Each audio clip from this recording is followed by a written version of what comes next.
Hello, everyone, and welcome to the brand new episode of the Jams Tea Podcast, where we spin the jams and spill the tea. This week, we're coming at you with two new reviews for two new albums. The longly anticipated, of course, episode where we cover the new Everything Everything album, Raw Data Feel, because, I mean, God, we've been talking about everything since the very first episode, so this feels rather seminal on the, is this the 2-year anniversary of the podcast today? What's special about today, if you're watching this or listening to this on the day it comes out, is that this is actually the 2 years to the day that we recorded the first episode of the Jams and Tea podcast.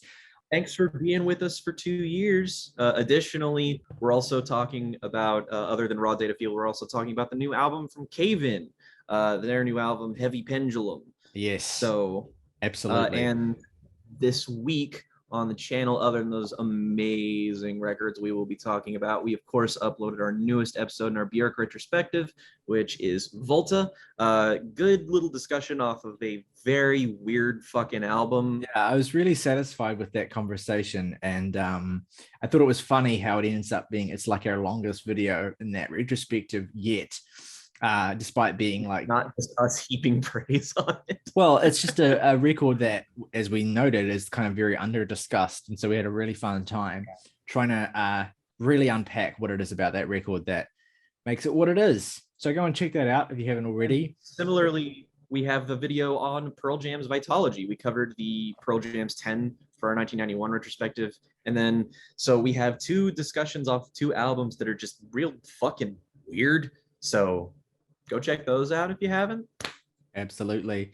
Yeah, that's really all we have you at the moment. But let's get into, as we normally do at this point in the episode, what we have been listening to in the last 7 days. Jake, what have you been listening to?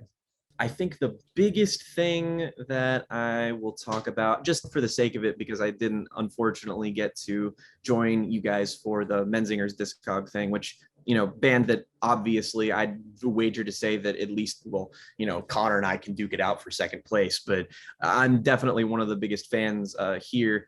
So I guess in that spirit took a listen to what is, I think, a very confident silver medal for my second favorite from the band, just because I'm basic and my favorite of it is On the Impossible Past, because I mean, like, I'm sure that they will illustrate as to why, but I feel like On the Impossible Past, it's like the Wish You Were Here of the Menzingers. It's like, yeah, it's my favorite, of course it is. But my second favorite, which is Hello Exile. Hello Exile is, and their most recent album, 2019. That album, along with a couple others, was basically my default comfort album from maybe one of the most tumultuous points in my life. So it was only natural that I just go back and revisit it this week.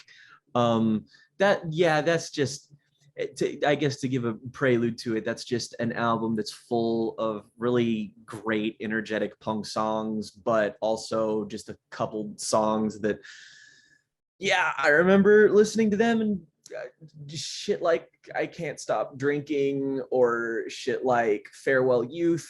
I just remember listening to those in my car last year, or not last year, 2 years ago now, and just weeping just because those are hard. That'll give you the appeal of the band. I think that's a decent album to check out if maybe you're looking into them, just because it feels like a very quintessential album from the band. You should always probably start with On the Impossible Pass or even Rented World, but that's another one that doesn't get talked about enough, in my opinion, and just features in what I think is probably, like, maybe not necessarily their best crop of songs, but potentially my favorite crop of songs that they've made. I discovered a jazz album, a new jazz album by Ali Shaheed Muhammed and Adrian Younge. And I discovered this because Adrian Younge did a lot of collaborations with Ghostface Killah's solo work. I believe, like, my two of my favorite of his projects, I think, are 12 Reasons to Die, which is a collaboration with Adrian Younge. And that's like a narrative concept album where Ghostface Killah is like a mob boss. Super good. Go check that out. But this appeared on my like Apple Music, sort of like, hey, new release from this artist that you've listened to before. And I discovered that not only is this a new album, it's called Jazz is Dead 11. It is a new album in a series of albums that Ali Shaheed, Muhammed, and Adrian Younge have been making since 2020. The 11 in the title referring to the fact that this is in fact the 11th album that they have made since then.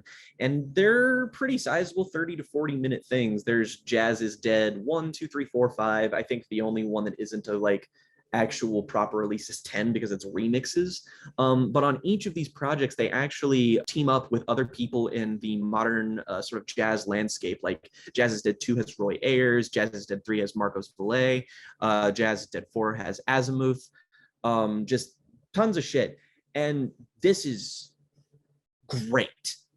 Jazz is Dead 11 is some really, really solid jazz fusion stuff. If you really like Tribute to Jack Johnson or stuff that's like really like guitar driven fusion stuff, right up your fucking alley.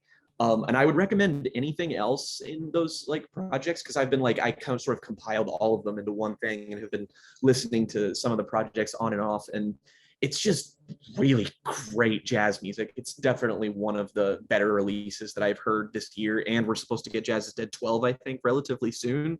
So, I mean, that's a lot of fucking music. It's like 3-4 hours when you combine all of them. So that's super great. And I guess, yeah, the last thing I'll mention is, of course, now that we have gone through everything season, and I listened to a lot of their albums, I am shifting gears into Porcupine Tree season because that's the next big canonical band that's having a new release in June. And of course, I'm really, really excited for that. The new Porcupine Tree single came out, which is technically an edit of the full song, which is great because the song itself is dope as fuck. It's like, it just like classic In Absentia style stuff. But I've been going back to like see if I can listen to some like lesser heard Porcupine Tree releases, just like compilations and B-sides, stuff like that. And I listened to the first sort of compilation of theirs that's notable, which is just called Recordings. And Recordings is a bunch of songs from the Stupid Dream and Lightbulb Sun era. And disregarding the fact that this is obviously just, songs from that era put onto a project and they haven't been there before, with the exception of some songs on here being like a 13-minute and 55-second long cut version of Even Less from Stupid Dream, which that's a motherfucker. All of the songs here, if you just sort of pull back from the fact that this is obviously not a continuous flowing album that was meant to be listened to as an album, this is fantastic. Every song here is beautiful. The opener, Buying a New Soul, is a 10-minute long fucking opus. Cure for Optimism is just an absolute fucking banger. Ambulance Chasing, In Formaldehyde, and Oceans Have No Memory. All of these songs must listen if you're a Porcupine Tree fan, like 110%. There's another album in this series, just called Recordings 2, that I'm anxious to visit. I want to sort of round out everything that I have maybe like not listened to, just the 3 or 4 things in their entire discography that I managed not to get around to. But that's one of the few surprises that I've encountered this week when I was just like, God damn, this is fantastic. So go check that shit out if you get the chance.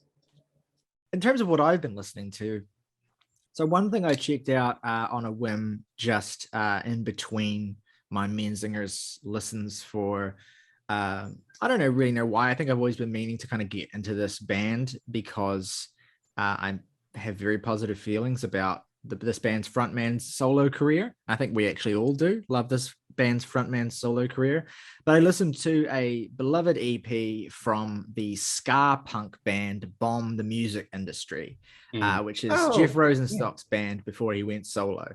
And I listened to the EP with the brilliant title of Adults, Smart, shit hammered, and excited by nothing.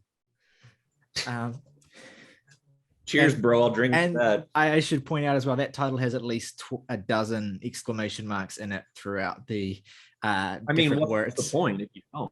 Yeah, it's the reason I chose this EP to listen to as opposed to one of their incredibly highly rated records is just that title grabbed me so much. And I thought it was a really solid EP. I think I generally think of myself as maybe the person who is most fond of ska of the three of us, and yet even so, if you like it, you are ahead of me. Yeah, so.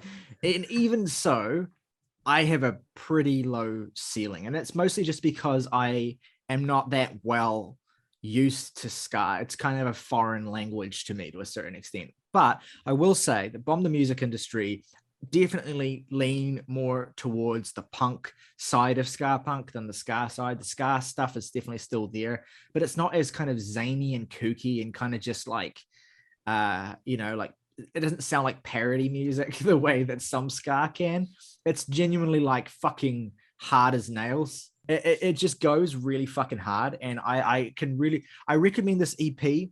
I will have to check out their albums as well, and I've heard songs from some of their records but never really listened in full, so I have to check those out to really get a fuller picture of how well they hold up in that format. But I can say that in the EP format, they're blistering. It's a really, really solid EP. I can strongly recommend it if you want to dip your toes into the world of Ska-Punk without fucking diving in butt naked. And Jeff Rosenstock is as just animated of a presence on this as he is on all of his solo work. So it really is very close to his solo work, frankly, just with a few more, silly horns in some places. Hey, I will say, if we're gonna get Morgan into ska, the way we're gonna do it is with RX Bandits. That's the only I know you'd be fucking that. I think definitely them, and I think Morgan does have a pretty good chance of enjoying Bomb the Music Industry just because of how much he likes some of the music that's very similar to it. Yeah, y'all ever wonder if the band the Mighty Mighty Boss Tones is meant to be like the Boss Tones part of it is like Boss Tones or Boss Stones? Fuck if I know, bro. Is that even? I thought they were just from Boston. Are they? They could be. I thought it was like a pun, but then it would be. Oh yeah, they're. Then it would have to be Bostonians, wouldn't it? So that wouldn't really work. Well, they are from Boston, so yeah. I mean, they only disbanded in January of this year. It'd be fucking crazy if they were from fucking like, I don't know, what's a stupid place? Missouri. Salt Lake City. I don't know. Not Mormon ska. I know lots of places and I know very little about them. All right. Anyway, short segment this week. I don't really have anything else. Yeah, well, this is a very like unceremonious episode for like our second anniversary, but part of the reason for that is we actually do have some really cool stuff lined up in the pipeline. We're coming very close to our 100th main episode of the show, and that's going to be, I think, something a little bit more fun and celebratory. I don't think we're going to be doing any kind of traditional new release reviews that week. We're going to just have some fun, and we've got our regular annual Jams and Tea music quiz coming up even before that in about 3 weeks' time, I think. Which I'm really stoked for, because that's always like legitimately, I'm not even just saying this, one of the highlights of my year. I love doing the quiz with you guys. It's so much fun. So yeah, there's stuff coming up, but we're just keeping it low key this week because we're really fucking tired. I wonder if I will choose to either win or get drunk, because it'll probably be one of those two things. Honestly, like, could be the biggest W of your life if you do both of those. You should definitely try to do both. Yeah, try to do both. You know what? I will. Because you did. What drunk, do you got to lose? You did drunk the first time, and then you did win the second time. So now you've got to try and do both. Anyway, let's move swiftly along to our first main review of the day, which is, of course,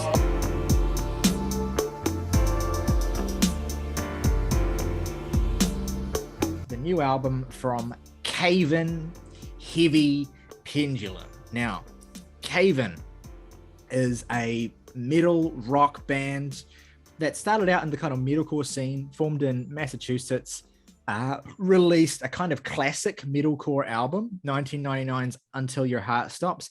Maybe, according to some, I haven't heard this record, but I know of some people who regard this to be the seminal text in metalcore because it even predates Calculating Infinity by a very short amount of time.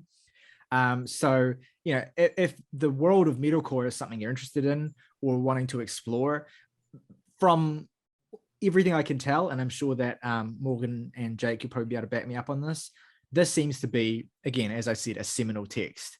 An incredible band with a storied history and just an absolutely rich lineup of incredible musicians, most notably. Like every great hardcore band, they have deep ties to Kurt Ballou. Well, yeah, so the frontman is Stephen Brodsky, who was in Converge. A number of their records, including the new one and the first one, are produced with Kurt Ballou.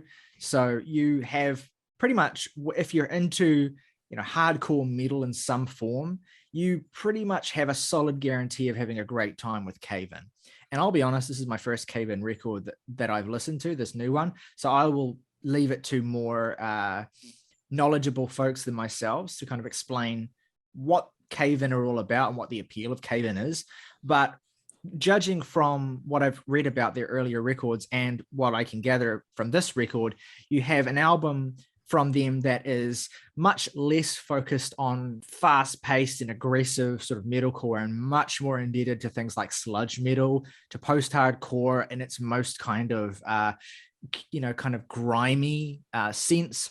Not a million miles away from the last project from a member of Cave In we reviewed, which is the Chelsea Wolf and Converge collab from last year. Blood Moon. I would say that is pretty comparable to this in a lot of ways. Worth noting, Stephen Brodsky is in that supergroup. Yes, he is. That's exactly right. So actually, it's kind of really awesome that we finally get a chance to talk about this band in the context of a new release, and that, spoiler alerts, fucking rules. This album is dope as shit. Like, I can't stress this enough. So it's the first new material since the death of former bassist Caleb Schofield. There was some speculation that given the death of Caleb Schofield, their 2019 record Final Transmission, also probably considering its title, was going to be the last Cave In release. But no, nevertheless, the band have stuck it out. They've acquired Converge bassist Nate Newton, and they have released this new record, Heavy Pendulum, which incidentally has some of the sickest album art I've seen in a long time. Yeah. Just I want to incredibly own this sick. on vinyl purely for the fact that this looks fucking amazing. I want to I want a massive print of this on my wall. It's so fucking sick. It's the best metal cover art since the last Ulcerate album, in my opinion. And it is also a 70-minute album. It is essentially a double record, really. It has the weight and the content of one, really. It is an absolutely oppressive and intense and fucking grueling listen. Like, the thing that I was reminded of the most while listening to this was the Mastodon record from last year, Hushed and Grim, which ended up, I think, being one of the best metal records of the year, and weirdly kind of underrated that year, I think, despite the fact that it was pretty well received. It just felt like nobody really talked about it after it released. Yeah. And, you know, the thing is as well, another, you know, coincidence of fate is we're recording this today on the day that the first Mastodon album, Remission, turns 20. Turns 20, yeah. So that's just like the way that stars align in these kinds of things is pretty crazy. But in addition to that, like, the Mastodon comparison really came more, I guess, from the scope and scale of this release more so than the sound. Sonically, the comparisons that come to mind are more like bands like Alice in Chains, even a little bit tad of Cult of Luna, and in terms of the sludgier side of it. And one band that's come up a lot in reviews of this is surprisingly Failure, of all things.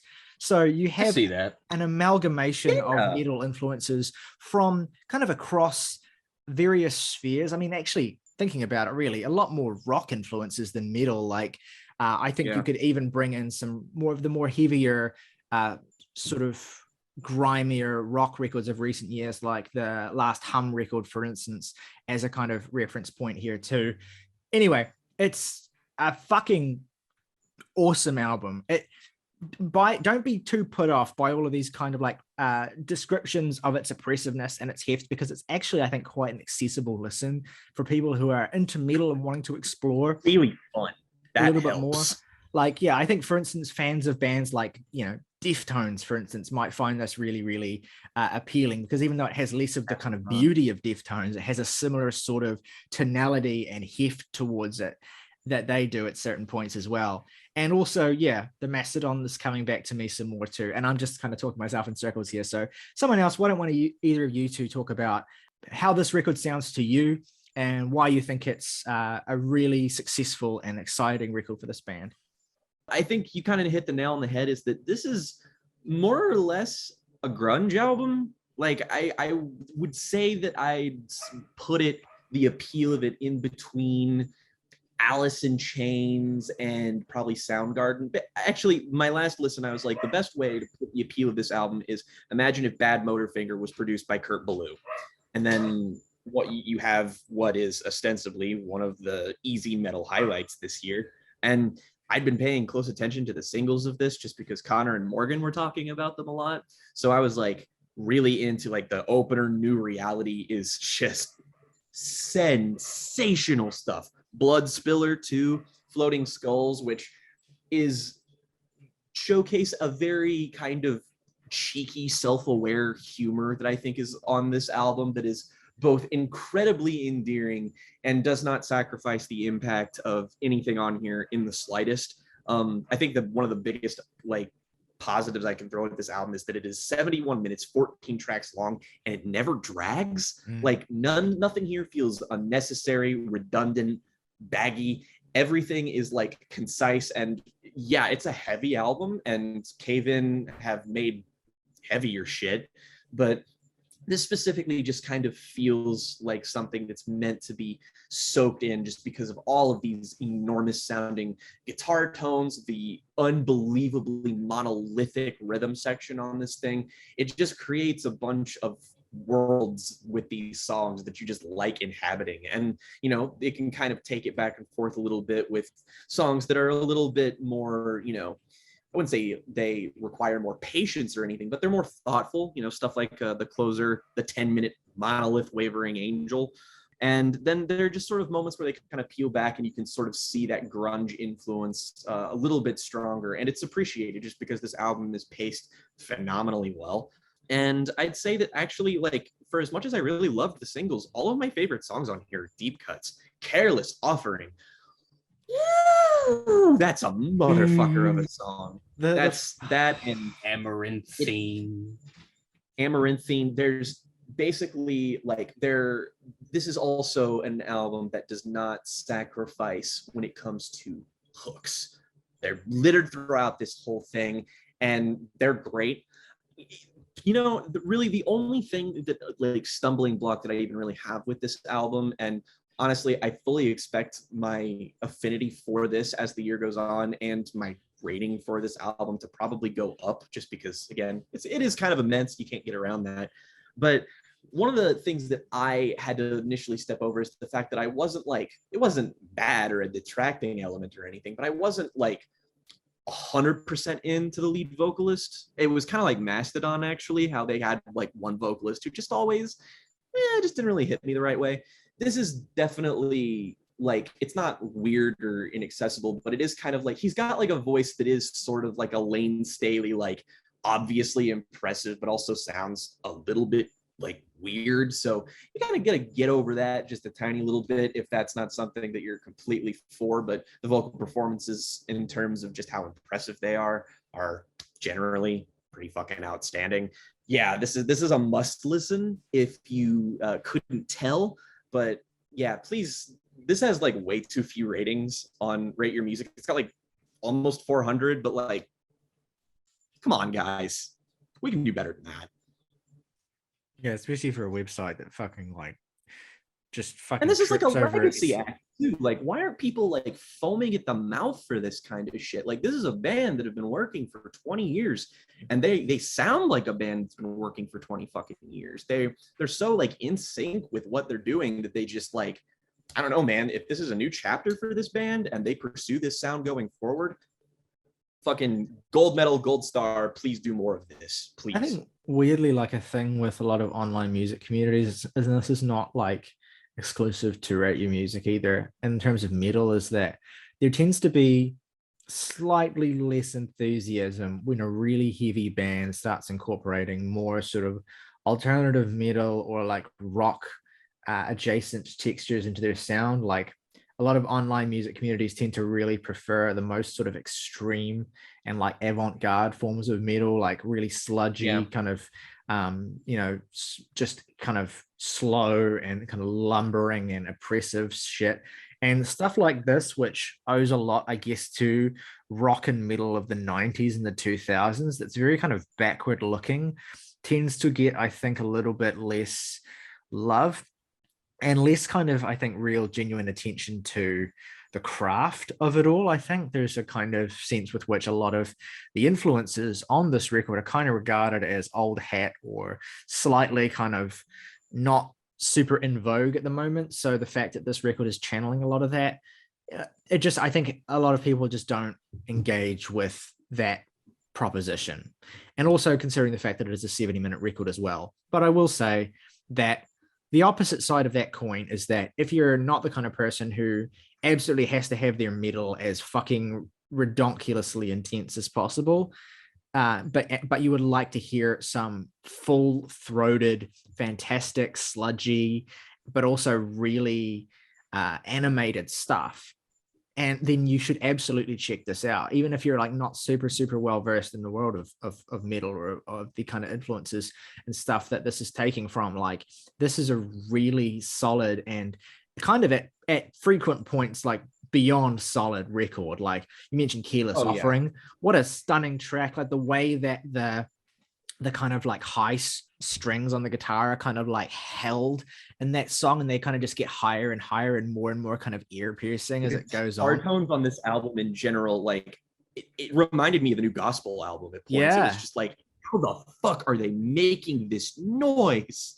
Yeah, It's between the gospel record and this, it kind of feels like I don't want to say a renaissance era, but just lately we happen to be getting a lot of sort of great metal records that take a lot from like rock that is specifically like at least 30 years old now. Like, and that's kind of cool. Like that is very much up our alley. Like a song like Floating Skulls, for instance, like the kind of irreverence of that actually reminded me of Ghost of all things. And you know, I love how like goofy the fucking floating skulls. Yeah, like that to me was so good. Ghost. And good. I think, yeah, the difference between maybe us and maybe some other metal listeners is that leaning into that kind of goofiness while maintaining this kind of like musical, you know, brilliance is it is a tough tightrope to walk, but when it's done well, it deserves to be like truly celebrated. And I mean, I feel like a record like this would have really done incredibly well, sort of like critically, commercially, maybe 10 or 15 years ago. And I think it's maybe destined to be a little bit rediscovered after a certain point, but especially the first kind of those first three tracks are just so like ridiculously sort of flooring and just really fun and really exciting. New Reality especially I am really fond of, because I am me, and because I have been listening to a lot of Cult of Luna lately and bands like that. I am also really fond of when this record slows down a bit and just gets kind of a bit more lumbering. The title track I think is a real standout for me for this reason. I love the melodic sensibilities here, the intensity of it all, like in terms of oppressive sound design more so than loudness. And I also think that the longer tracks here absolutely have to be shouted out in particular, because across the board, when they go long on this album, they fucking hit it. So good. So many of my favorite tracks here are the longest tracks. Blinded by a Blaze, fucking fantastic shit. Like that is like the best Doom track by a non-Doom band I've maybe ever heard. Yeah. Nightmare Eyes is another highlight for me that kind of slows things down, but also doubles up on that length. God, that is a motherfucker. The way that they kind of ebb and flow between these kind of longer and more sort of intense pieces and that more sort of like friendly and kind of sort of fun sensibility or like emotional sensibility, the way they kind of ebb and flow between those across the record is really, really smart. Like Nightmare Eyes goes into After the Days of Nothing interlude goes into Waiting for Love, which is like a song that's actually really grown on me the more time I've spent with this record, because I've come to really appreciate how kind of like beautiful it is, while still kind of being pretty solidly like, you know, a loud ass metal song. Like it has a lot Like of the grunge of the 90s, this has some serious blues influence that really shows through, and it's really good. yeah, absolutely. Morgan, I want to hear from you now as the cave-in boy, the metal boy, this kind of metal particularly. What was your experience like listening to this, and how do you feel it holds up? I really love their debut, Until Your Heart Stops. I like it basically just as much as my favorite Converge album. You know, it's way up there with that stuff and just as formative. And this doesn't sound very much like that, which honestly is not surprising at all, considering that their second and third albums sound less and less like Until Your Heart Stops as the band goes on. I haven't heard all of their albums, but the impression that I get is that this is a very restless band creatively, and always has been. It's a constantly evolving sound from them. Like my favorite song from them, or at least up until this album, anyway, I'm not so sure now, is the song Youth Overrided from their third album, Antenna, which is just a straight up alternative rock song. So the fact that this is like a sludge metal album with like a really hook focused sludge metal album, even though the guitars are like tuned down so much that they cease to sound like notes at certain points. I remember the first time I heard New Reality it was the first single off of here, and I was like, what? I how is anyone supposed to figure out how to play this? Like what key is this in? It's just like that's what the guitar sounds like, except it's dope. And just like the throatiest, gnarliest shit that I've ever heard in my life. And the album, through its 71-minute runtime and its multiple 5-minute plus, as long as 12 minutes track runtimes, has this consistent desire to continuously evolve its own sound to a degree that by the time you get to Wavering Angel, you feel that this era of this band has been explored fully, pretty much. Especially when you consider the narrative progression of this band. The album that this reminds me a lot of, not so much in sound, but just in how much of a triumph it is after something as big of a setback as a bassist passing as Deftones' Diamond Eyes. There we go. Yeah. Unfortunately, the first time I ever heard of Cave In was when people in this community were sharing stories of Caleb Schofield after he had passed. And it felt like a pillar of this particular genre, this corner of heavy music had fallen, and that the community had truly lost something. And it's worth noting that this is the only song on here to feature Schofield's writing, which he was a primary songwriter on most of their albums, was Amaranthine, which particularly bass heavy as well, and led by his vocal replacement as well, Nate Newton, with like the best scream in the business, maybe. And Brodsky himself is really incredible, but he has to balance the heaviness with these really clean vocals that he does now. And that was something that was also part of the progression, is that Schofield eventually took over all growling duties for Brodsky, so that Brodsky could focus on clean vocals. And now that that tradition has continued with Nate Newton filling in that role as well. And in songs like Amaranthine and the chorus of New Reality and Blood Spiller, the man just like he sounds like he is from hell itself. And so much of this album carries that sort of like gray matter expanding feeling.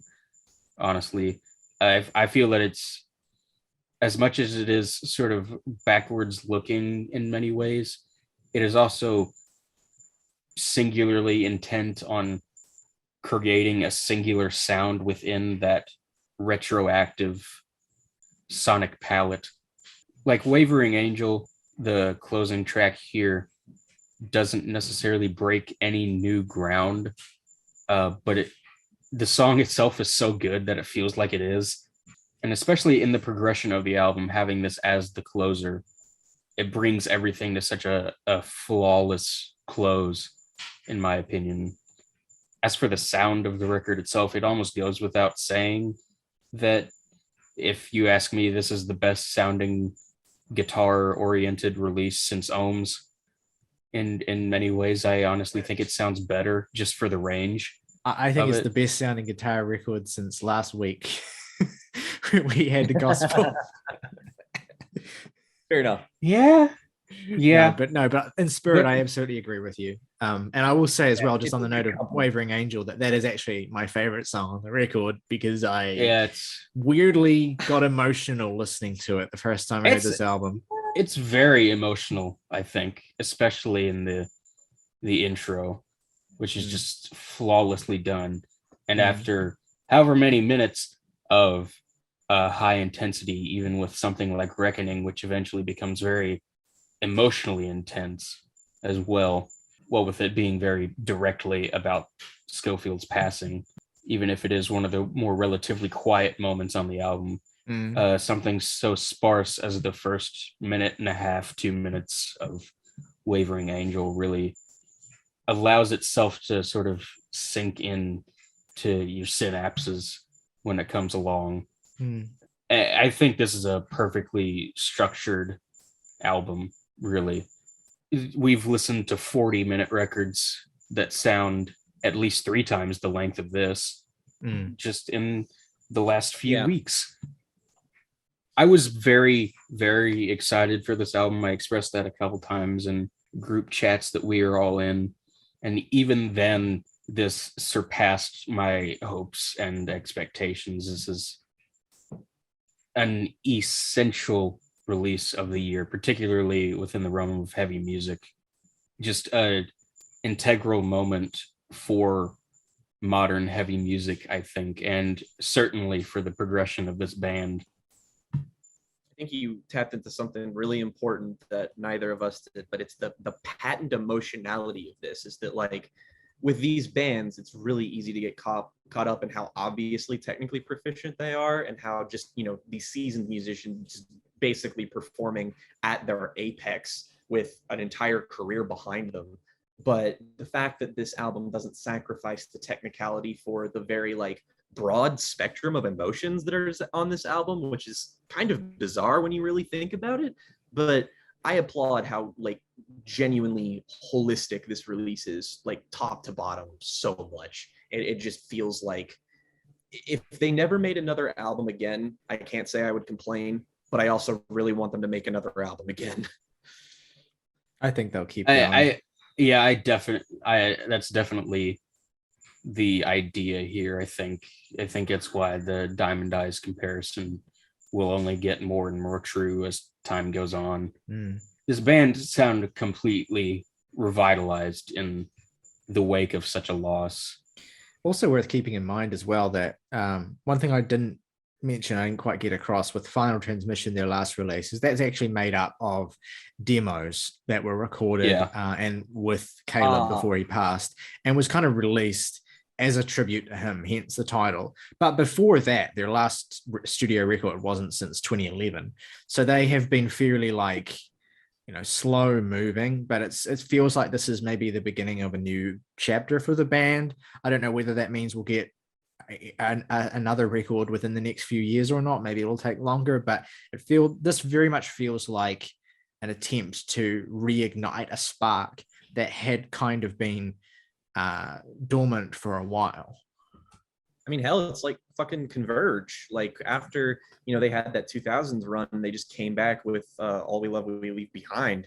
And it completely revitalized their sound. It was like, there's still a little bit of their DNA in here, but this is some totally different shit. And this feels exactly the same. Yeah, let's do our favorite tracks and ratings then for Caven's Heavy Pendulum. Jake, why don't you go first? Favorite tracks here probably going to be Careless Offering, Amaranthine, and Nightmare Eyes. That's like maybe one of my favorite sort of comparatively mid-tempo cuts on the album. And this is a hard 8.5 right now. I would not be shocked to see it claw its way into my 10 favorite albums of the year, though.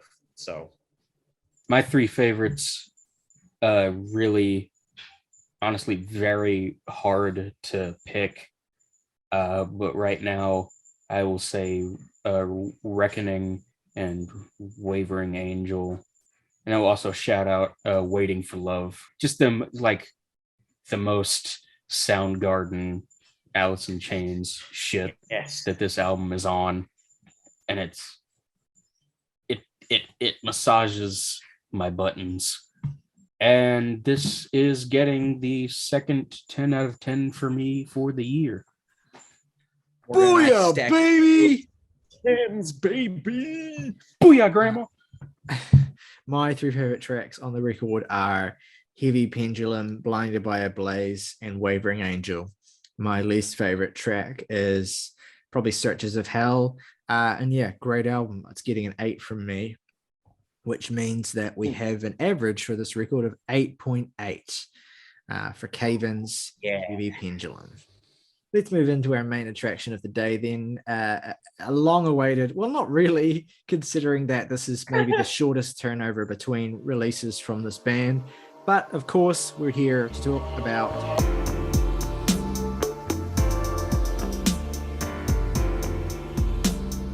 the new album from Everything, Raw Data Feel. This is the 6th Everything album.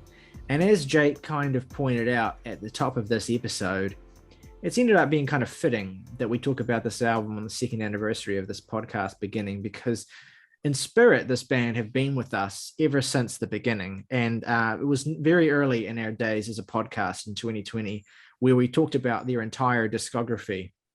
Up until that point, at least, there were only 4 records, and we spent like an hour each on all of them. And it was a really it's an episode that definitely, nowadays, if we were to do that, it would be much more heavily edited, but I'm really proud of what it is, because it's a document of just the 4 of us like geeking out about this band.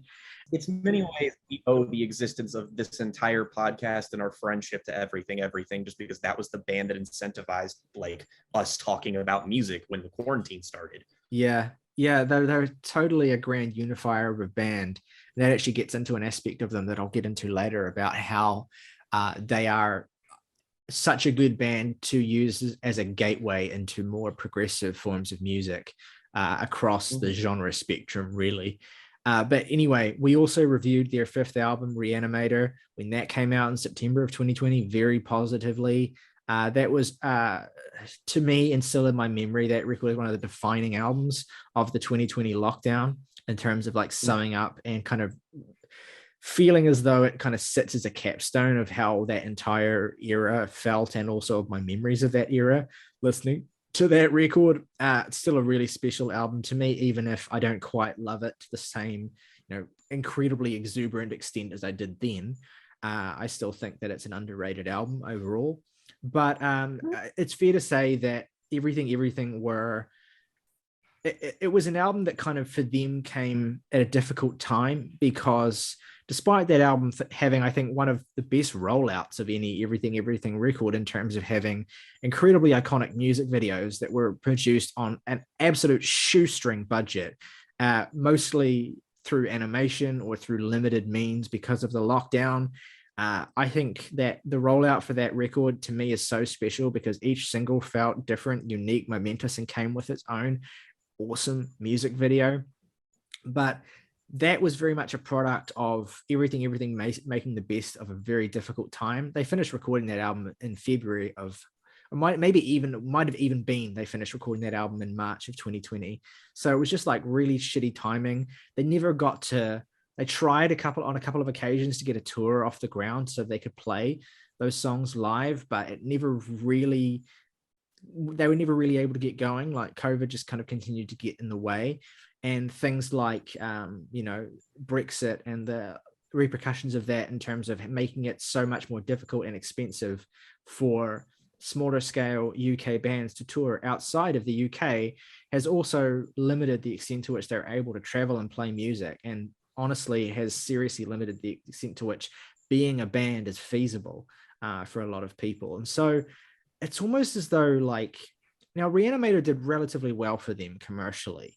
It charted well, and it was generally well reviewed, but it did feel as though, to a certain extent, everything were kind of circling the drain a bit.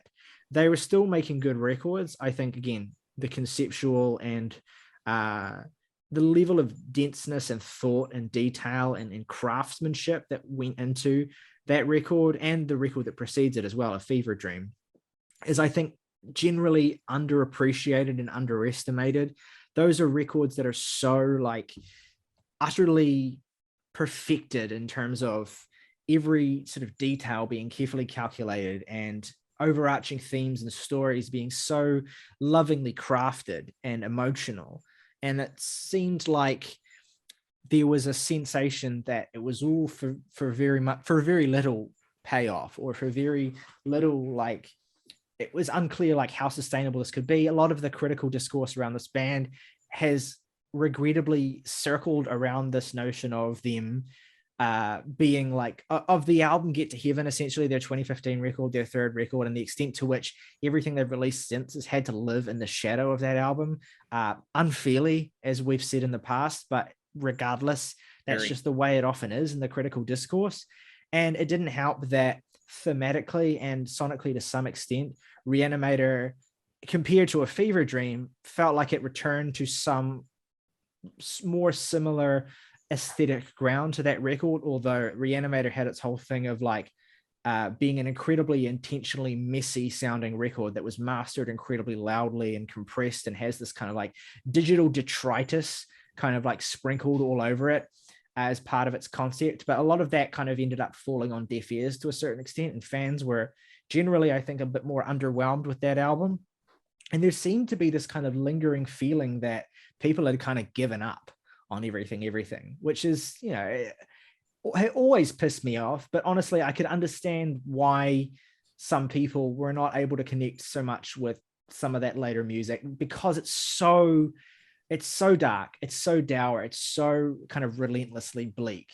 And I do think that there is beauty in a lot of it, and that beauty is underestimated and underappreciated. But I can understand why this band, after sort of getting over the hellish cycle of making Re-Animator and kind of putting it out into the world and not being able to tour it, wanted a fresh start and wanted to essentially erase the slate and make a record completely unlike anything they'd made before, not just in sound, but also in the approach as well. This is a self-produced album. The band's guitarist and chief sort of musical composer, Alex Robertshaw, handled all of the production on this record. And as opposed to using an outside voice like they have on their previous records, this is an album that feels incredibly intimate in terms of how close you get to be to the members of everything, and how kind of organic it all feels in terms of, just talented musicians kind of just radiating beautiful melodies and rhythms and musical ideas just effortlessly. It was written and recorded in 3 months. It was an incredibly fast turnaround for a record for them. Usually their records take, much longer to kind of conceptualize and then put together. But they recorded this quickly. And part of the reason for that is that, as Jonathan spoke about on a podcast or an interview recently, the current waiting time for most sort of bands who aren't sort of major label acts to get vinyls pressed and released is 1 year. So a lot of bands at the moment are having to wait more than a year after they record their records to actually be able to release them. And of course, in some cases, we get those records sooner, but with vinyl delays. But a lot of the time, those records don't really get to come out until, and sometimes the bands honestly don't want to be able to release them until they can actually give their fans the vinyl, which I understand. So they recorded this album incredibly quickly and kind of, I guess, labored over it less than they have in the past. And this goes both in the composition and in the writing. With the writing of this album, Jonathan Higgs very distinctly sought to kind of shed some of the more relentlessly depressing aspects of the last couple of records. And part of that was due to the fact that those last couple of records, especially Re-Animator, were written during what he describes as the worst times of his entire life. And he is thankfully in a better place now, in a more stable place and in a happier place than he has been. And so as a result of that, the writing on this record, I think, is nowhere near as weighed down by the kind of dour weight of existence. It is a much lighter record. It is a record that feels like it gets in touch with the more fun aspects of everything in a way they haven't really tried to do since Get to Heaven. Like even the more irreverent moments on a record like Re-Animator, and certainly the most kind of irreverent moments on A Fever Dream, are still kind of laced in this kind of like sarcastic and kind of really sort of painful, sort of scathing negativity. And whereas here, like, there's very little of that. And it feels very much like everything are delivering music and writing music that is kind of effortlessly joyful. That's not to say that there isn't darkness on this record. There's no way that Jonathan Higgs could write an entire record without incorporating the darkness in some way. But the darkness in this record on a like personal level is more kind of related. It's more talked about and sung about and written about in relation to the lightness as well, as a kind of, there's a more emotionally complex landscape on these songs. Some of the times the songs are about longing for and wanting to be able to feel, less weighed down and more kind of carefree. And sometimes they're genuinely about like finding solace in a rare moment of like, metaphorical sunlight for yourself. And that is paired with a sonic palette and aesthetic landscape that is so different to anything, everything have done before. I think if I were to compare this record sonically to any of the other records, I might say some of the more brighter, more radiant moments of Arc potentially, but it still has its own aesthetic palette completely. And the most notable thing about it when you listen to it is how much more electronic and focused the sound is here. You still have, of course, the very angular and incredibly distinctive guitar tones of Alex here, but by and large, these songs are focused much more around electronic percussion and synthesizers. And a lot of the time you have, one of the things that was interesting about the rollout for this record, and I've been rambling here as I have to do in an everything review, but I promise I'm going to open the circle up in a second here. One of the interesting things about the rollout for this record is that the singles as they dropped, like I was really struck, I don't know about you guys, but I was really struck by how sort of skeletal they sounded, not in a bad way, but just kind of, it felt like so much of the chaos of everything's music had kind of been pared back, and you were getting these really kind of slinky and soft and incredibly slick sort of synth pop songs that had these kind of little funky sort of guitar licks in them as well, but were much more focused around just kind of blaring synth tones, especially songs like Bad Friday and I Want to Love Like This. You guys were kind of following the rollout and the singles for this as well. What was your kind of, as everything fans, as people who followed their music for a number of years now, alongside me, what was your initial impression when those singles were dropping, and what were you thinking as you were kind of getting teased with the rollout to this new record? Well, I mean, I'm not gonna lie to you. The first time I heard, what was the first single again? That Bad was Friday. Bad Friday. First time I heard Bad Friday, I was just like, well, Ryley's gonna like this. That's not to disparage the song at all. I just heard it and was just like, that sort of electronic, very clean sound, I feel like is maybe the defining aspect of this album in a broad sense. But I basically think that this is the smartest possible artistic move they could have done after their previous two records. And of course, we have a lot of love for those previous two records. Morgan's got fucking Re-Animator behind him.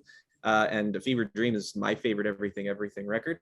But I didn't necessarily, and I love Re-Animator for the record, but I didn't necessarily want them to stay in that place creatively, just because A Fever Dream kind of pushed the sonic aesthetics of Get to Heaven so far that they kind of warped into something weirder and darker. And the Re-Animator's weird and garagey and organic, but also like not.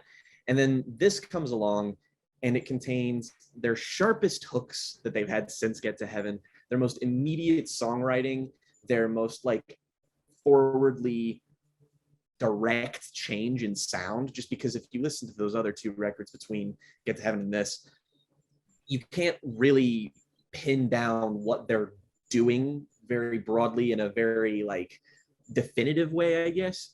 But on here, they go for something cleaner, which is bizarrely more accessible, even though it's like a weirder style of doing it. So they're not sacrificing their idiosyncrasies, but they are capitalizing on what they do best, just in an entirely different way.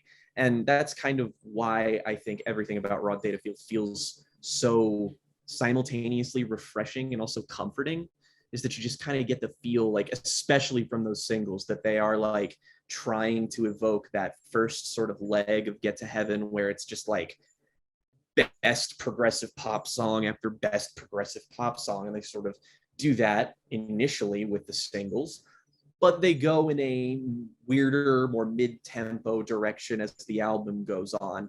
And I think it's basically just the smartest way of incorporating what they've done already and what they want to do from here on out.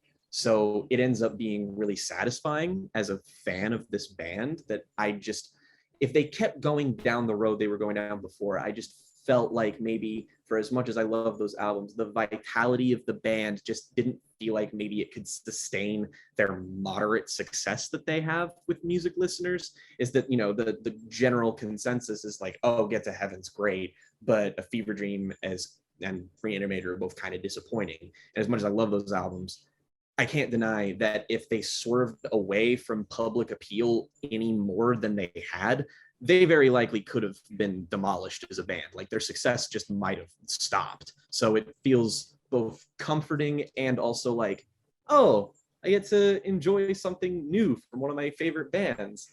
Sick, man. So that's kind of nice. Yeah. Morgan, what was your initial response as you were kind of hearing those singles trickle out? Like, was it a surprise for you to hear them kind of go in this more sort of like stripped back direction, or how did those songs hit you when they came out? I don't necessarily know what I expected, and, you know, not in a Jason Bateman Arrested Development gif way. Just in like, oh, I don't know what really comes next for this band. I'm obviously excited to hear what it is, but when Bad Friday came out, I was just really glad that this band seemed to be having fun again. And I found it really refreshing in the space of the last three albums in a lot of ways. But yeah, Get to Heaven is also a very fun record in its own way. But this feels like the most broadly positive, not necessarily positive, but like the most positive sounding everything record to date in a lot of ways. It reminds me a lot of a more refined and perhaps less charming because of that version of Man Alive in a lot of ways. And I find that just really great to hear. I really loved Bad Friday when it came out, and I loved Teletype even more. I've worn the grooves off of that fucking song. I will send it to you again. Please insert the fucking Night at the Roxbury edit with that I made, like, right here.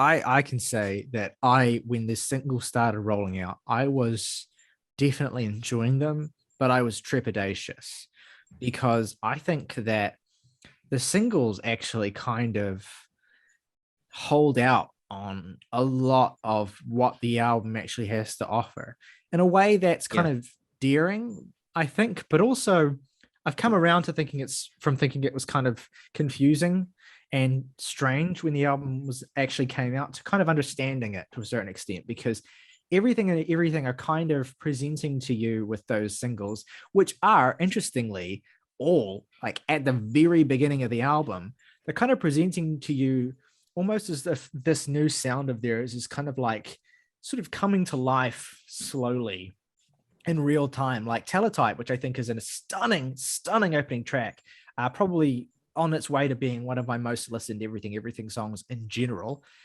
because it's incredibly easy to listen to and incredibly hooky. Like it just has the feeling of like a machine starting to kind of whir to life. Like it's quite different, and the tone is not the same, but it has the same sort of like overall impression as like when you listen to Kid A and Everything in Its Right Place comes in, and it's just like it's the sound of like the album just kind of like instantly having a new identity for this band and feeling like something is beginning, something is stirring, and it's only going to get more like huge from here. And so I think it was smart to lead with those early songs that really demonstrate that. I Want to Love Like This in particular has grown on me a lot. I thought when this first came out, like, this is really catchy and kind of sparse, but sort of nice hard-hitting synth track. But this song is really snapped into focus with the context of a full album around it as well.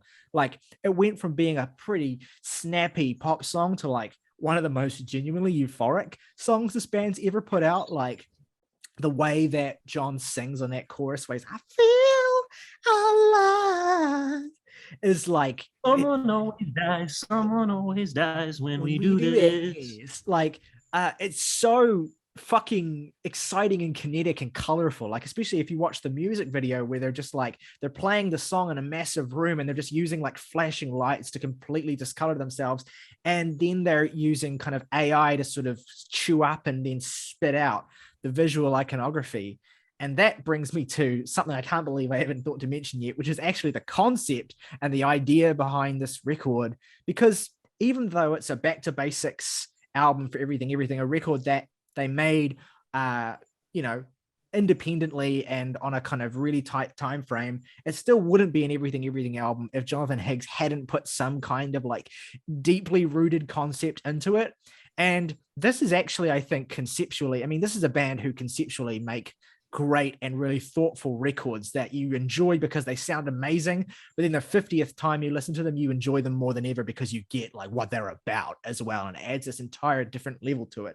But I actually think that the concept and the ideas and the themes of this record and the way they relate to how it actually sounds is actually the most successful execution of an idea that this band have ever done, frankly.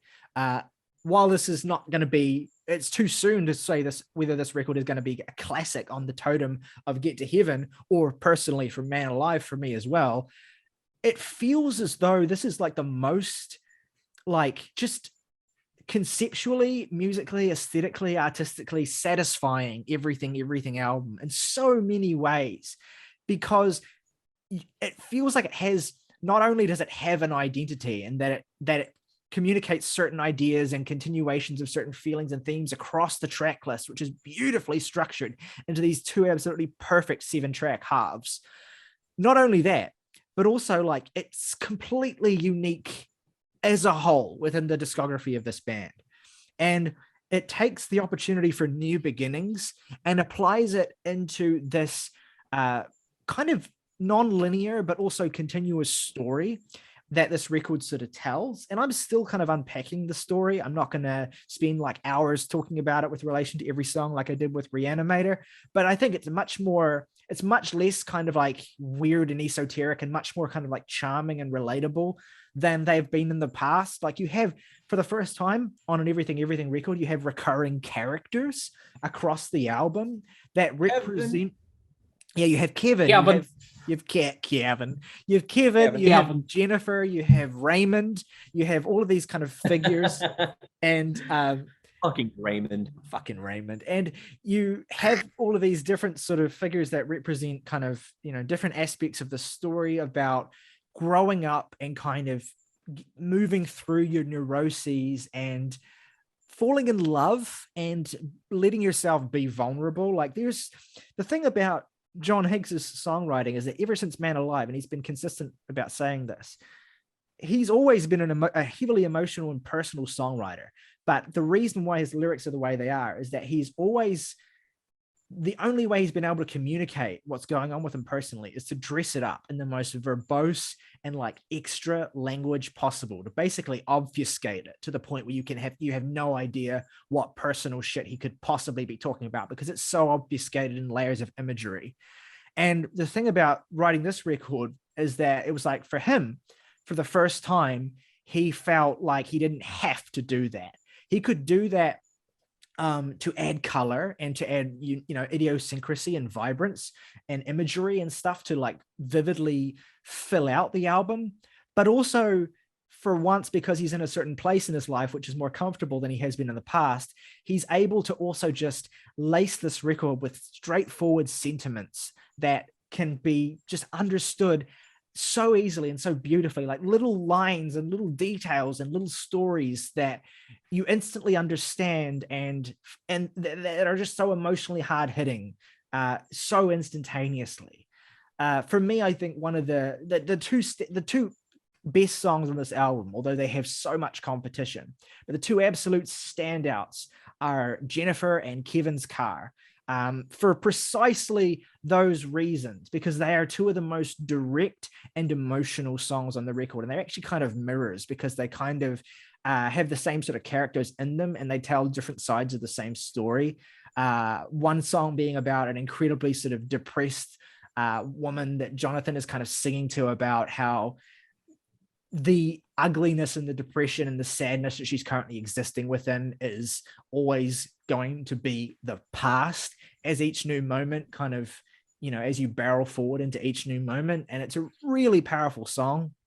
And then Kevin's Car is like this song about, you know, once you kind of acknowledge and embrace the fact that, you know, all the things that make you fucked up and stuff are not necessarily things that are just going to kind of go away, or necessarily things you might not know how to deal with, that you can still find solace in something as simple as being in the back of someone's car, in the back of the car of someone who loves you, and just feeling like trusted and trusting and being able to do that unconditionally for even a short moment of time. And this whole record feels like it's imbued with little moments and little ideas and little things like that, where there's a glimmer of hope for the most hopeless person. And maybe they can see that, maybe they can't. But the point is that John can see it, and that John can point and push towards it. And of course, you know, typical songwriter, it's pretty obvious that all of these Kevin, Jennifer, Raymond are all extensions of John himself, versions of him that are, you know, artistically fictionalized and portrayed in certain ways as a means of portraying his own like emotional journey, getting through being seriously depressed and the serious upheaval that his life experienced in recent years. And I mean, to me, this is the most emotional everything album, and it's not even close. Like, I mean, maybe you can think of a record like A Fever Dream as emotional, but that record is just so like fucking like just crushingly depressing that it kind of is not really emotional as much as just despairing. Whereas like this record feels so imbued with like the entire emotional spectrum that I find it physically overwhelming to listen to. And yet it is by far the most just fucking joyous and just fucking addictive everything album, certainly since Get to Heaven, but maybe even more than that record on some days. Like, there's just so much vivacious life and feeling and just absolute sheer bliss in this record. And like, when I'm listening to this record, it's like it's an escape from everything. Even when I'm feeling great or whether I'm feeling sad, just putting this fucking thing on means that no matter what's going on, it's like a fucking radiant rainbow constantly into my life. Like it's just something else. And yet I still haven't talked about the concept because I keep dancing around it with these things of emotion. So if you're watching this, you probably know the concept already, but the idea is that John wrote this album. Okay, so specifically it is about, like the typical emotional experiences in a modern world context. It's not a society record. It's not a phones bad record. It's a record about existing in 2021/2022 and just the nature of what existing in that landscape is like. And then with certain aspects of that kind of exaggerated in this sort of techno-futuristic way that this band always do. So in order to get this, what he did was he programmed an AI to help him write lyrics. And he fed this AI all the terms and conditions of LinkedIn, 10,000 messages from 4chan message boards, and the entire works of Confucius. And the idea was to get a mixture of like, techno babble representing the kind of capitalistic hellscape that we live in, like the peak of like online culture at its most esoteric and kind of like frightening, and this kind of old world sort of Eastern historic philosophy that kind of grounds all of that and gives it a kind of artistic form. And that was the I think somewhat the approach behind feeding all those things into an AI and then kind of getting it to spit ideas out. And actually, John has been quite adamant about the fact that only about 10% of the lyrics on this record are actually generated from that AI. Vast majority are actually written by him. But he was very keen, and this was quite important to him, that no one know which is which. It's important that no one can tell whether John is the one writing or whether it's the AI. And I finally understand like why that is important, because it is a record that's fundamentally about, it's fundamentally interested in the question of whether or not an AI, whether or not in the future, human emotion and human expression is going to be something that can be replicated and imitated by AI to the extent that we don't know and don't care whether it's authentically human or not. And this is the way that John envisions the future being in a very short period of time, that will be the case, that AI will be able to produce amazing and works of art that are indistinguishable from human art. And then this is a debated topic. Obviously, I don't necessarily want to get into it, but that's kind of the idea here. And he writes in a way that's particularly kind of fragmented. There's a lot of lines on here that sound like the kind of thing an AI might spit out, but also you understand that he's deliberately writing in this kind of style to give this impression of like all of these songs have lyrics that sound like someone who is trying to be human but isn't. Like it's trying to communicate like human sentiments, but it's kind of just getting them slightly wrong.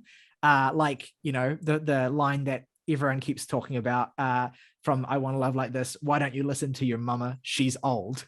Like that's like a sentiment, like listen to your parents, they know better, a cliche, but it's like a cliche that it's expressed in a way that's slightly wrong, that kind of makes it funny in an unintentional way. And there's a lot of lyrics across this record that kind of are written in that way to kind of be like you understand what's being communicated, but it just sounds slightly wrong. And that's, I think, a way of sort of channeling this idea of how interrelated and intermingled human beings and artificial intelligence technology are getting, and how I suppose this technology is just another means of communication and means of expression for us. And with the blurring the lines between and kind of questioning what humanity even is.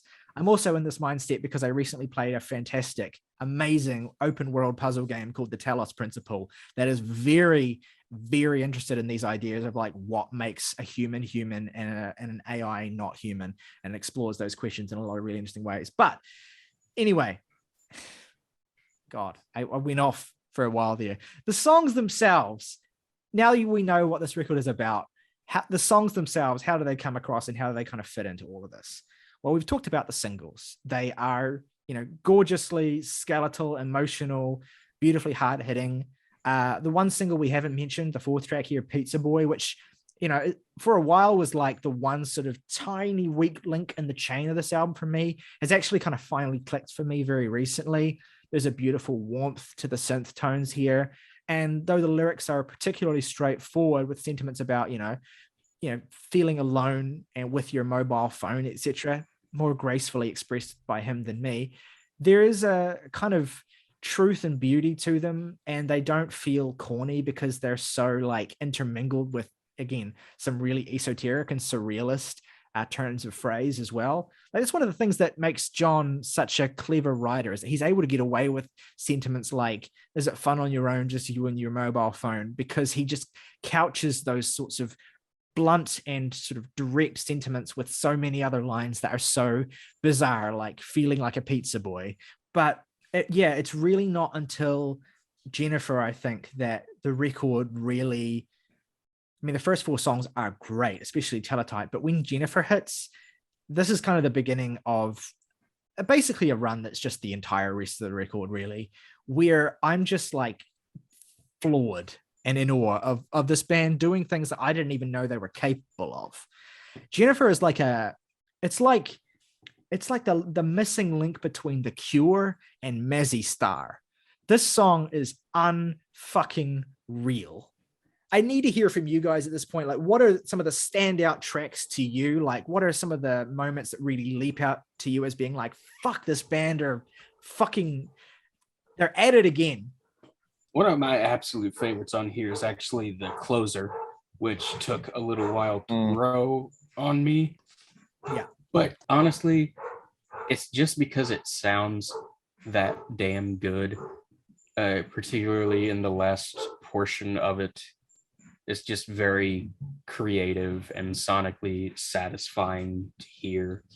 It kind of like that song sort of like it's come to be a highlight of the record for me too as well. I like the way that it kind of builds up and then sort of starts to kind of glitch out and kind of almost glitch out of existence. It kind of like ends the way that Teletype starts. This record, by the way, if you just finish it and then just let it loop back into itself, is incredibly satisfying, because it kind of like glitches out of existence and then Teletype like glitches into existence. And so it's a record that feels like, a transmission from from a like robot mind almost. And I really like Software a Great Man, which I think is the one title of the song on this record that was generated by the AI. I think in response to the question like something to do about what do you see the future as being, or something like that, and the AI just said Software a Great Man. It's a beautiful ending to the record. It has this kind of like very influenced by Fortet and this kind of glitchy IDM production style that kind of takes the sentiments expressed by John and kind of takes his voice and sort of just manipulates it and pulls it apart, almost like a human being, again, getting swallowed by the AI machine to the point in which they're indistinguishable from each other. I mean, as a closer, to me, this feels so much like how Warm Healer ends Get to Heaven, in a way that's kind of like more low-key than you would expect from a record like that, but ends up being a kind of perfect cool down and summation point. But that line of like, I don't know how to get over this thing because it's always there, has like been haunting my head all week, because again, it's one of those like cutting, direct ideas and sentiments that this record is full of, and they just blindside you when they happen. We've talked about the sort of initial run, and then it kind of kicks off the sort of non-single part of the album with Jennifer, but the following track, Metroland is Burning, is one of my personal favorites on here. I mean, I love how the kind of like the synths are like kind of chintzy. They evoke some kind of like, and like an actual like a theme song for like a theme park that is like shitty and from like the early 90s, and it sounds kind of weird, and they're really incorporated into the song in a really cool way. It's just sort of like they kind of crest in the mix right as soon as he says like, these are the rules of a game, which, and then you have the I've been waiting for you all my life, but they don't give a fuck about us, which is like what the, like, this is supposed to be like in any lesser band, this would be like the first single that they release, because this too is also just an example of that sort of otherworldly kind of digitized beauty that they sort of synthesize with the hookiness of it. And it, like, right before it goes into another album standout, which is Leviathan, which is like the mid-tempo cuts here are, they don't like sacrifice like kind of the mid-tempo cuts on something like Re-Animator or A Fever Dream. They were more focused on atmosphere, whereas the mid-tempo cuts here are still focused on being really catchy and memorable, but also kind of the just sparse prettiness like Leviathan, where you just kind of it just kind of feels pleasurable to sort of stew in the atmosphere of this song. And it just kind of also sort of the stark contrast between the messiness of Re-Animator and the sort of clarity that's here. I just love the way that this album sounds every fucking step of the way. The sort of digital aesthetic where everything is so like tight and clean, but it doesn't sort of sacrifice its personality. Like, I know this is probably a really tired comparison to make just because the bands do have superficial similarities, and I guess you can do the whole like their discography kind of lining up together, even though I think this is where it would probably break. But this to me is everything's in rainbows. It's just that instead of feeling organic, it feels more digital on the other hand, because this is an album that exudes effortlessness, that exudes like, just because they probably slaved over this, but it feels kind of like everything playing to all of their strengths, but in a way that feels distinct, and in a way that feels like the sort of the embrace of kind of an IDM electronic dance music aesthetic feels like something that they should have done before. And not that they didn't like sort of do it with a couple of songs. I think like Arc maybe has some moments on here that I think might share some sonic similarities. But I think the dedication to the overall style is what makes this album such a fun, engaging listen, to the point where there aren't any moments, there's not a weak point on here. I think like, yeah, my least favorite of the singles is probably like Pizza Boy, but I've been walking around my fucking apartment all week and just being like, I'll have a Coke. I'll have Pepsi. And how good is the like the little bass lick that Jeremy does throughout that song? Oh, like it's so sick. I don't know how much of this album uses, like, I'm sure a lot of it is programmed drums, but like, once again, the drumming is like a stealth, like, backbone to this band of being like supremely fucking impressive when it needs to be. Well, let's clear that up real quick, because rather than saying programmed drums, a lot of the drum textures are electronic, but they're still played like how on, for instance, No Reptiles Off Get to Heaven, you have synthetic drum sounds, but they're played on a drum pad. I think that Mike Spearman, the fantastic drummer in this band, is playing all of the drum parts, or at least most of them to my knowledge, live, but they are just processed and made to sound like super kind of electronic and stuff. But he's absolutely there driving all of those rhythms. Yeah, and I mean, like, what better example is there than a song like Shark Week, which dabbles in some of the most almost like garish electronic textures that are on here, and managed to utilize them in a way that feels like quintessential. The fucking horns on this song, it straight up reminded me like so much of like when Kanye sampled Tonight for Blood on the Leaves. Yes, like it's the same sort of sound, but it just like it sounds even.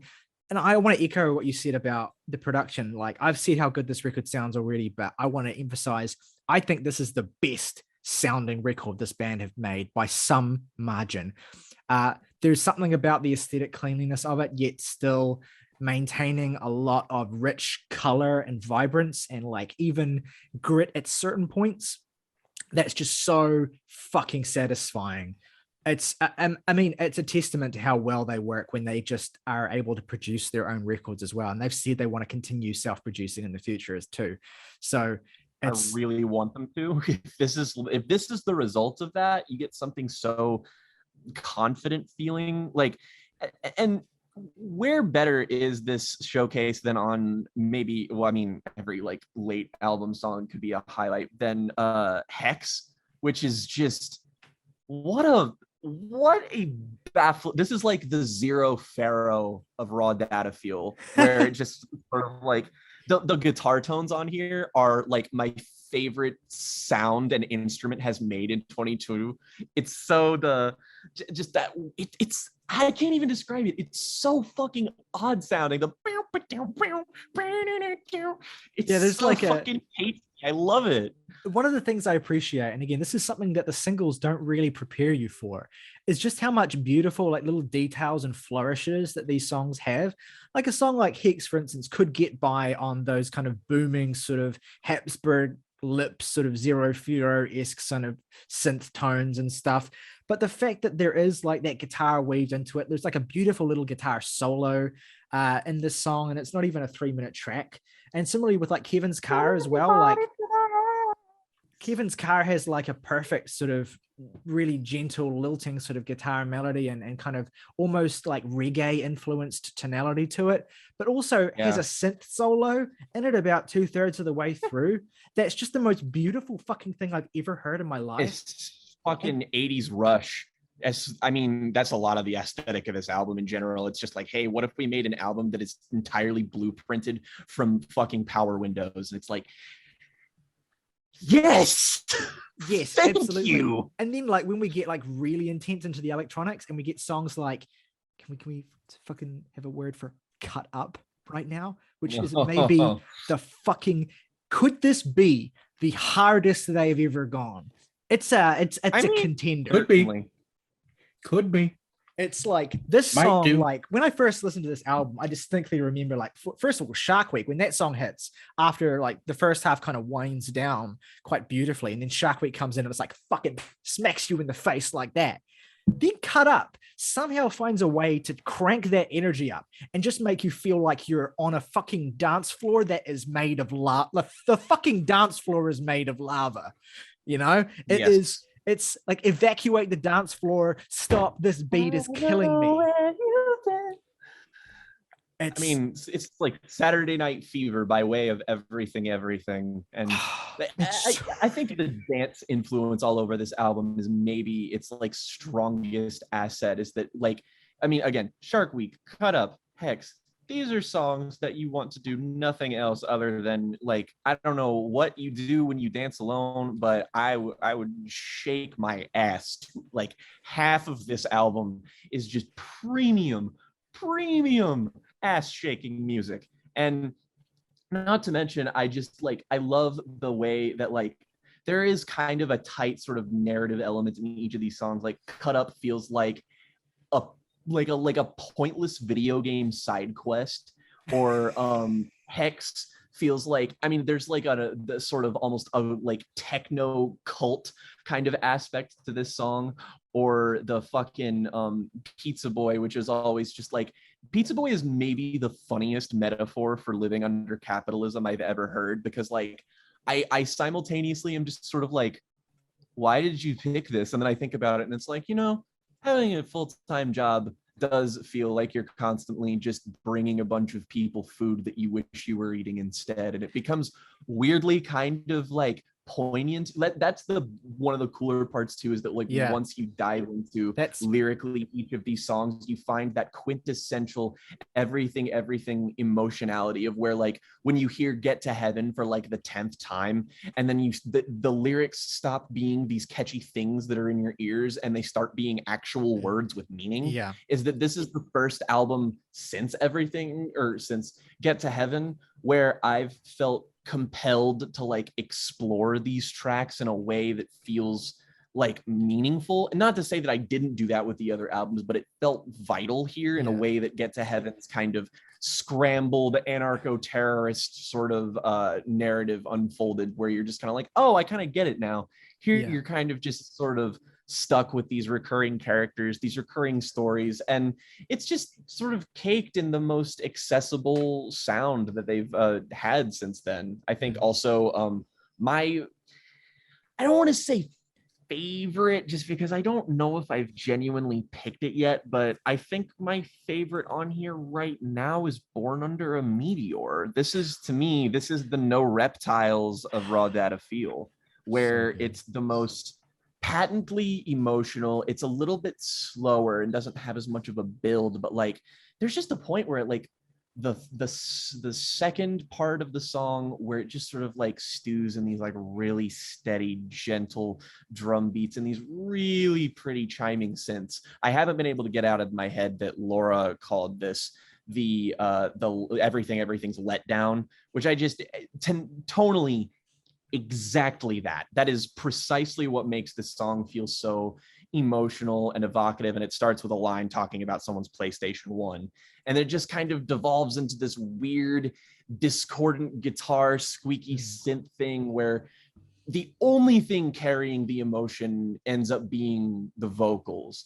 And that contrast here is so beautiful. And I feel like that's really the emblem for the whole album, is that it's just mired in this specific texture that's constantly kind of warring with itself and makes it so interesting and fun to listen to the whole time. There's not a moment on here where it drops in the energy or how compelling it is. It feels confident in a way. This band, like, I'm all for people doing more experimental, atmospheric, like more uncharted water territory. Again, Fever Dream, still my favorite album of theirs, but I still just being reminded of why I love this band is what is the best part of this album, is that it just reminds you every reason this is one of your favorite bands, top to bottom on every single level, but it does it in a way that none of their other albums have so far. So yeah, completely agree. And just a couple of notes on the last two songs you mentioned as well.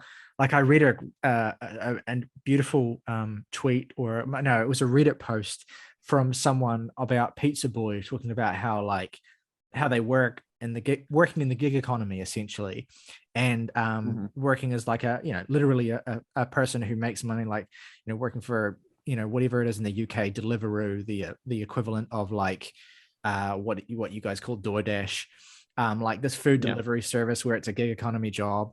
And like the idea is that the lyric of "is it fun on your own, just you and your mobile phone" is not necessarily about, like the malaise of passing your time on your phone, but literally like when your job is just sitting in isolation in your car, relying on your phone to tell you where you need to take the next piece of food to, and that's your whole life, right? You're a pizza boy essentially, but you have no this sort of album really security hits whatsoever. home after I started a new full-time job. Let me fucking tell you something. Yeah. And so there's like, I like the way that you interpret it in terms of like the metaphor of like working being like delivering food for someone else, and just kind of being left sort of hollow. But I also like that it works on even a more direct level, in addition to that, as a kind of commentary on the gig economy, which is a really, really, really hugely problematic thing in the UK. Not exclusively, I know, but like it's a big social problem for so many people, is reliance on. It has a lot of the same energy as last year's The World is a Beautiful Place album, where they just sort of really, really hone in on, hey, are you in your 20s and in the middle of being crushed under the capitalist boot right now, but you're not necessarily like, I feel like that might be a theme that gets tired for people, but bands like The World is a Beautiful Place and bands like Everything are not interested in like pandering sloganeering. They're not interested in, just saying something to just, make it feel echoed. It's like, no, they tap into what these feelings that are created in you mean and what they feel and how they affect you. So it feels way less didactic and political than it could come off. Like it could be really lazy. It just helps that it's just funny. Yes. Yeah, that also really does help it. A sense of humor. They always have a little bit of a wink and a smile on songs like Pizza Boy. And it's just like, it feels cathartic that you don't have to be mired in doom when thinking about this shit. Yeah. And that's what makes it distinct as well as from their other records, which kind of do similar things, but don't necessarily have that brightness in the same way. Pizza Boy in particular feels very like Verhoeven-y to me almost. Yeah, there's like a sanitized kind of again, not to make this comparison again, but there is kind of an OK Computer kind of thing going on here, where it does feel like they're taking the polished aesthetic to its logical extreme. And it's like Starship Troopers. That's a movie that it takes its sanitized aesthetic to its logical extreme to portray something that's like, it creates a dissonance in you as a viewer that makes you feel mildly uncomfortable without even really understanding why. If Verhoeven hadn't made it, then Jonathan Higgs would absolutely have written RoboCop as a song by this point. God, I want that. I want an everything concept album. Make actually everything. Do the Sufjan Stevens and Angelo D'Augustine album from last year. Do that, but with like 80s sci-fi movies, and it'll be the greatest album ever made. I like that idea as well. Like a lot of that feels very distinct to UK society as well, but in a lot of ways that I can relate to because there are aspects of it that are quite similar here. Born Under a Meteor, like this song is kind of about how essentially, when you are in a particular position, like everything can only write from the position. Like John can only write the position that he occupies in, right? He's a white dude, he's a white man, he exists in the UK. Like it's a terrible place to be most things. But that may be least of all. But still, when you are, a person who has, relatively speaking, a little bit more privilege, but are still kind of living under the boot, so to speak, there is this mentality where it's like, and even when you're not, even when you're like completely, when you can have absolutely nothing, you're still told to be grateful, essentially. You're still told to kind of make the most of what you've got, essentially, and don't ever try and think about expecting more.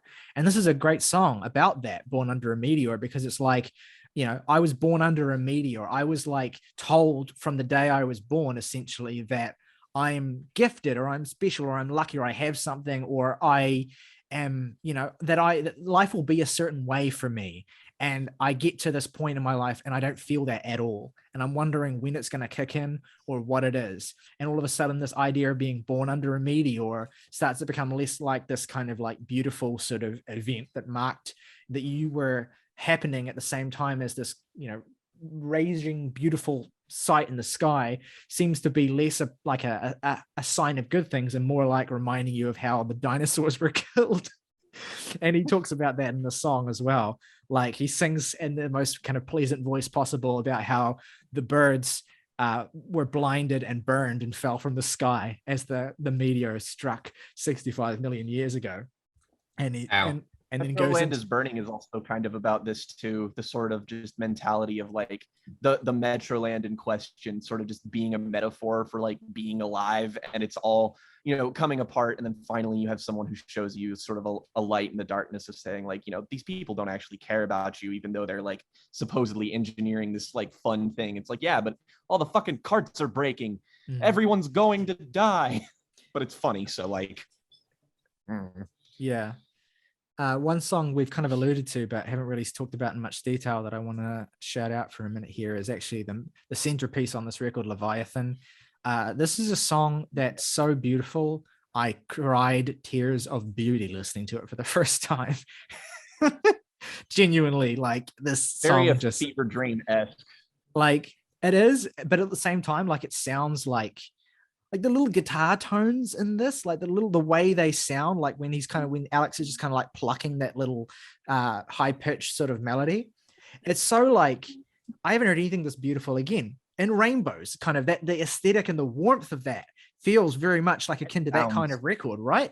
And it's so gorgeous. And apparently Alex composed the instrumental when he was mourning a friend who passed away. And then John wrote lyrics that are kind of like in line with that sort of celebrating a relationship and kind of a tribute to someone who's no longer around. Just the refrain of "There you go, I know it has to be" is so understated and devastating, like accepting the loss of someone, but it's not really a sad song. It's a celebration of someone after they're gone. And in any other record, this kind of song about someone who's no longer around would be incredibly depressing. But here it's like, it is a celebration. And it ends with those beautiful lyrics like, when I saw you, I fell in love. I had to smile because you knew it. When I saw you, I fell in love. You're my beginning. Like it's so gorgeous and pretty and just kind of uncomplicated. Yet you still have a bridge with a line like, away you go, the tentacles are here as well, just to kind of make it a bit.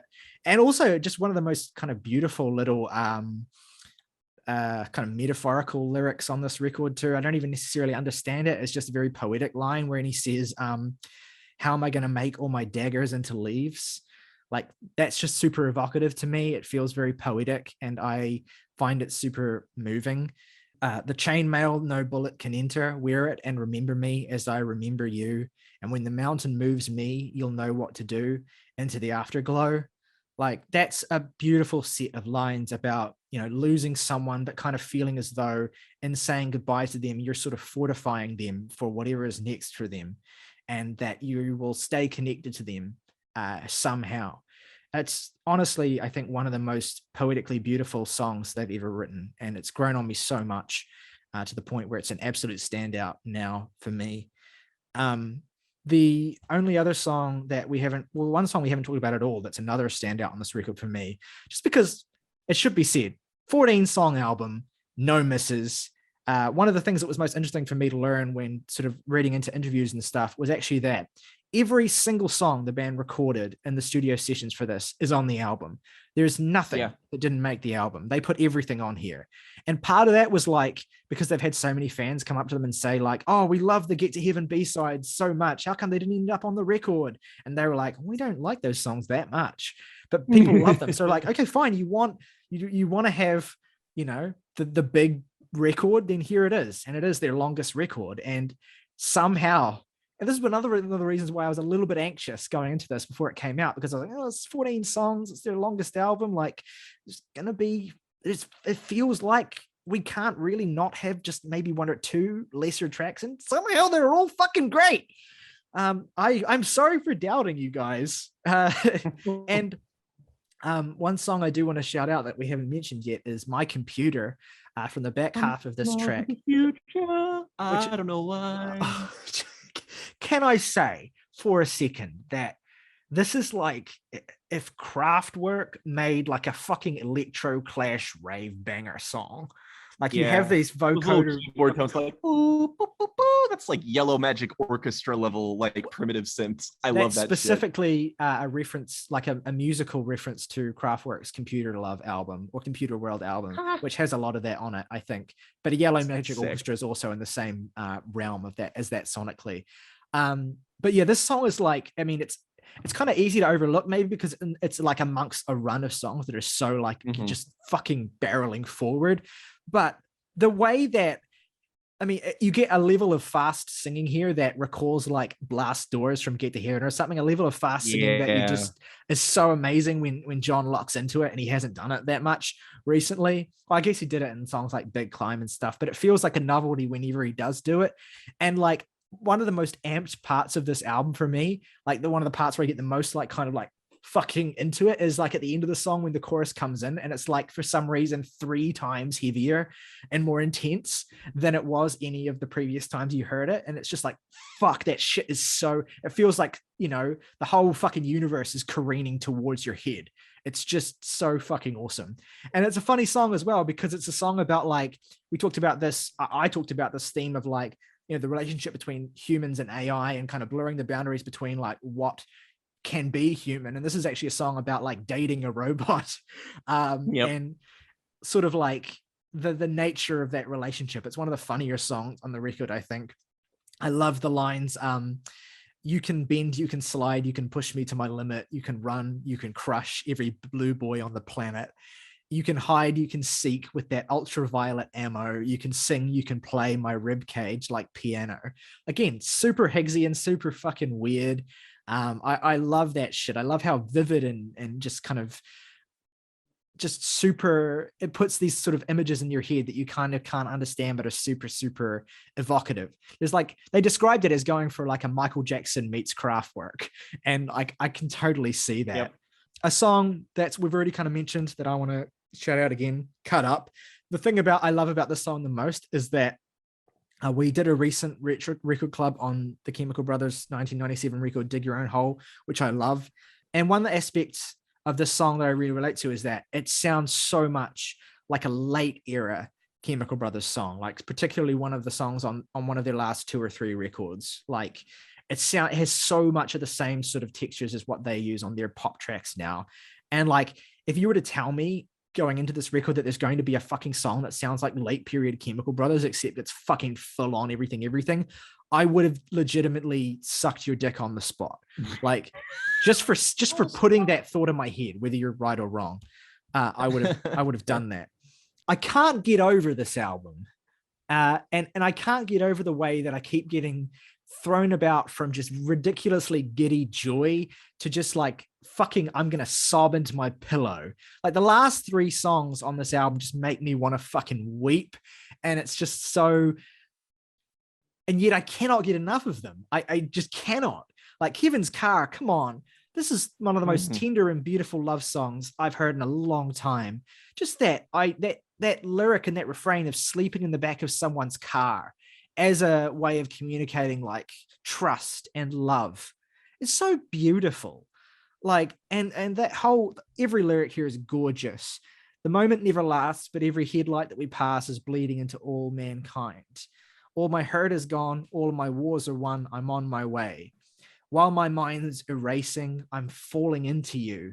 I'm sleeping in the back of your car. Like, Jesus Christ, this shit makes me fucking weep with just Sleeping in the back of your car, like in the back of your car. it's just the feel of like an uncomplicated and just pure moment of love and trust that you so seldom get in music without feeling either cheap and hokey or like, you know, ironic and like with an undercurrent of menace or something. Like it can't last. This is just like uncomplicated, beautiful, and yeah, just so fucking stunning, man. I like it when the short man goes, The bald man, the egg. Give your body to the eggs. Give your body to the egg. That's Charles one funny. Xavier. What's one funny thing that I like about apparently like everything have taken to calling their fan base eggs. Like that's the name of the everything fan base. They're eggs now. They're on to us. Which is actually really fucking funny, to be honest. Everything. The number one cause of forced transitioning. you one has to wonder. But yes, between like everyone clamoring to interpret the actor of Re-Animator as a trans song, and I think there are moments on, you know, when my friend Hannah, our friend of the podcast, Hannah, interviewed them, she asked them specifically whether like the Jennifer in Jennifer was like just a female version of John, and he's basically said yeah. And so it's like he's throwing a bone in the direction of the Throw me a bone here, guys. Of the gays and etc. So it's appreciated. Also, just shout out to like the way that title, which is a great title, by the way. You know, fun fact for you all: the album was originally, up until about 80% of the way through, it was originally going to be called Kevin's Car. I like that more. Well, it's kind of like when John explained it, I got it, because like Kevin's car is like a symbol of like a safe haven that he dreams of like having, and sort of like it's a symbol of escape. So it's kind of perfect. But also like other band members were just like kind of like, it was so funny the way he described it. Is like they weren't like disapproving, but I could tell they weren't feeling it. And he was like, okay guys, I get it, I'll come up with something else, because it is a bit of a like, who's gonna buy an album called Kevin's Car if they aren't already into this band? Just imagine having to say, yes, my album of the year, Kevin's Car. Yeah. But also like I like Tracy Chapman. I like Raw Data Feel as a title as well, because it's like each of those words feels like it represents each of the 3 sources of information that was fed into the AI, like raw as in just like the outpouring of just human shit on 4chan, data as in like the terms and conditions of LinkedIn, and then feel as in like, you know, classical Eastern philosophy. It's a really cool title.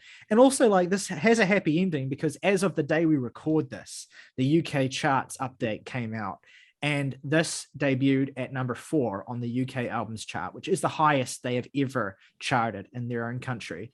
Yes. I'm so glad that worked out for them. While it is number 4, you have to consider that the 3 albums ahead of it are by Harry Styles, Ed Sheeran, and Kendrick Lamar. So yeah. Holy shit. So it's a pretty fucking big deal for them. It's a pretty big success. I really hope they've been. There's an Ed Sheeran album out. Well, from like last year, but it's still charting. Oh God, UK, please, God, stop this. But we had to endure Louis Capaldi because of you. I do hope that they've been Mercury Prize nominated twice now. I hope they get Mercury Prize nominated a third time, even if they don't win. Just having like more Mercury Prize nominations, more acclaim, more reception is good for them, because they have been really pushing. They were really pushing for fans to buy the album this week, because like it or not, like whether or not they're going to even be able to keep making new music is heavily dependent on how well their records do, particularly in the first week of release. So, yeah, I mean, even though the first week of release is over, still, if you like this band, if you're interested in this record, go out and buy it. It's not expensive and you won't regret it. No. Whatever format you buy it in. I pre-ordered my CD ages ago. I'm looking forward to when it shows up. But yeah, this is a band that absolutely deserve your support, and they are proving to their audience now more than ever that they deserve to be able to keep making records, and that they are nowhere near out of juice. So it's so fucking, I've been so fucking happy every time I listen to this record this week, and I fucking needed it. So thank you, everything. Thanks, guys. If any of you are watching still at all, thanks for making this one. Really, really means a lot. Okay, favorite tracks and ratings for everything's Kevin's car. Jake,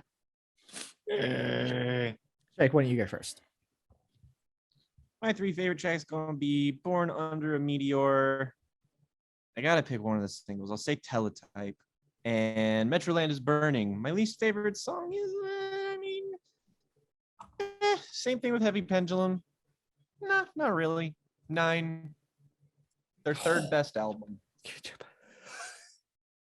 So good. That's what we like to see. Morgan. This is the single gayest thing that's ever been on this podcast. That's impressive. It really is. Yeah, 3 favorites. I will say Teletype, Software Gay Man, and Shark Week. Least favorite, it's probably a Leviathan, just because I think it goes on a little too long, but it's also still like I don't know, like an 8 out of 10 track. So wrong. Well, what is the worst track then? You tell me. The worst track is Chinese Satellite. That's not on the album. 9 out of 10. Third best album as well, also. Hell yeah. So, my 3 favorite tracks are my least favorite track is Metro Boomin is Landing, or whatever it's called. No, I'm just kidding. That's a great song. I don't have a least favorite. I just wanted to say Metro Boomin is Landing. Yeah, I mean, it's a 9.5. It's so close to a 10, but I have to show some restraint. I don't fucking know why, but I decided that I have to in my head. Yeah, it's an amazing record. Yeah, words can't describe how happy I am that this record in particular exists. And that means that we have an average overall of 9.2 for everything's raw data feel. Let us know at home what you think of either of the albums we have discussed today, Caven's Heavy Pendulum and everything's raw data feel. Do you agree with us? Do you disagree? Do you have any alternate takes? What are your favorite songs? What do these records mean to you? How do they stack up in either of those artists' discographies? Both of them. We want to buy both of them, for fuck's sake. We want to hear from you in the comments below. We love getting comments. We want to keep strongly encouraging it because it's really good for our engagement and also just makes us happy to see. If you enjoyed the video, please consider giving it a like and subscribing to the channel if you have not already. If you're listening on Apple or on Spotify, you can head on over to YouTube via the link in the description and do those things on the YouTube page as well.